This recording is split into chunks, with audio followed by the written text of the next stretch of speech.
കഴിഞ്ഞ വർഷം ഞാൻ എൻ്റെ ഉടമ്പടി പുതുക്കിയിട്ടും എൻ്റെ ഉടമ്പടി കുറച്ച് ലാഗ് അടിക്കുന്നുണ്ടായിരുന്നു. അപ്പം ഞാൻ അമ്മയുടെ അടുക്കൽ ഞാനിങ്ങനെ ഡൗട്ടായി, എൻ്റെ ഉടമ്പടി ഇനി സ്വീകാര്യമല്ലേ, ഞാൻ ചെയ്യുന്നതൊന്നും കറക്റ്റ് അല്ലേ എന്നൊക്കെ ഒരു ഡൗട്ടായി. അപ്പോൾ ഞാൻ മാതാവിൻ്റെ അടുക്കൽ ഇവിടെ ഉടമ്പടി വന്ന് പുതുക്കിയിട്ട് ഞാൻ ഏറ്റവും ലാസ്റ്റ് ഒരു ഉടമ്പടി നിയോഗമായിട്ട് വെച്ചു. എൻ്റെ ഉടമ്പടി സ്വർഗത്തിൽ സ്വീകാര്യമാണെങ്കിൽ അമ്മ മാതാവ് എനിക്ക് എൻ്റെ ഉടമ്പടി ഈ 3 മാസത്തെ ഉടമ്പടി തീരുന്നതിന് മുമ്പായിട്ട് എനിക്ക് ആകാശത്ത് മഴവില്ല് കാണിച്ചു തരുമോ എന്ന് ഞാൻ ചോദിച്ചു. അപ്പം ഞാൻ ഈ മഴവില്ല് കാണണമെന്ന് ഞാൻ ഇങ്ങനെ അടയാളം ഞാൻ ചോദിച്ചെങ്കിലും പിന്നീട് എനിക്കതെന്തോ ഇത്ര അധികം മാതാവ് എൻ്റെ സ്വപ്നത്തിൽ വന്നിട്ട് ഞാനത് ചോദിച്ചത് ശരിയല്ല എന്നൊരു തോന്നൽ, കാരണം അത് മാതാവിനെ ഞാൻ പരീക്ഷിക്കുന്നതല്ലേ എന്നൊരു തോന്നൽ വന്നിട്ട് ഞാൻ പിന്നീട് അത് പ്രാർത്ഥിക്കാതെയായി. അങ്ങനെ ഇന്ന സമയം ബുധനാഴ്ച ഉപവാസമായിരുന്നു.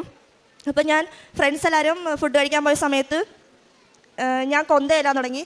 കൊന്തയെല്ലിയപ്പോഴേക്കും മനസ്സിലെന്തോ ഇങ്ങനെ പെട്ടെന്ന് ഈ നിയോഗം എൻ്റെ മനസ്സിൽ വന്നു. ഞാൻ പറഞ്ഞു, അപ്പം ഞാൻ ഈ മഴവില്ല് ഒന്ന് കാണിച്ചു തന്നാൽ കൊള്ളാവല്ലോ മാതാവെന്നും പറഞ്ഞ് ഞാനിങ്ങനെ ജസ്റ്റ് ഒന്ന് പ്രാർത്ഥിച്ചു.